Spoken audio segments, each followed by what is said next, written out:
Griffin Hughes here with Kevin Gray. We're talking the Kansas Classic, the last time for the Jayhawks before their Big 12 season really ramps up. Top 3 races from the weekend, and of course we start with number 3. It's Libby Walker in the 1 mile freestyle, and really nothing else is notable here besides just her absolute dominance. Well, you look back at her race, the 5,000 meter National Open Water Championship, and she just continued that dominance today. She was able to get to a 3-lap lead on some of her competition. That was as much as a minute on some of her competition. It just wasn't fair to watch. Well, you look at just the dominance that she showed throughout the entire race. The first lap, she started to pull ahead, and it really didn't get much better than that. We see here on the last lap, you'll have to wait for another 3 or 4 seconds before you even see her closest competitor. It's in the lane to her right. There she is from Nebraska, but Libby Walker just controlled the race the whole way through. She really hit cruise control midway through the race and didn't look back.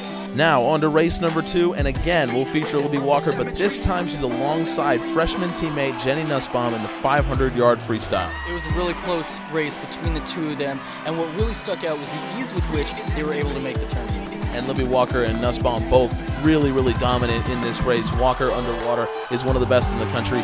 Walker would end up winning this by less than a second, but she always appreciates the competition. Yeah, you can see here in a second that she'll mouth to Jenny, "Thank you for that." They pushed each other throughout the race, and that's what made it so much fun to watch. What would number 1 on the list be without a record broken? And it's Youll Dues Kuchkarova that breaks this one. It's the 100 back, and head coach Clark Campbell said that her season so far had really been a struggle for her, but she pushed past that in the Kansas Classic. She really did. Coach Campbell likes to talk about faith versus fear, and he said she really was able to put that faith in action. She believed she could win, and she went out, swam better underwater than any of the other racers in that race. She swam nearly a flawless race. You see all of her turns are on point. She never went long. Underwater, she was powerful the way that you'd like her to be, and in the final 25, she pulled away from her competition. She had her eyes set on a record, and she makes that one happen. She really did. She finished as strong as she started, and that was the key in this one. No one else came close,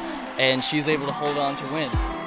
I think they really embraced it. They really bought into it, and really heard the kids saying, hey, that really made a big difference in my swimming. As I went in there having faith that I was going to get it done, and I did. And so I think that they learned how the mind can affect performance just by that simple choice that you make. You can either choose before your race to be scared or be very hopeful.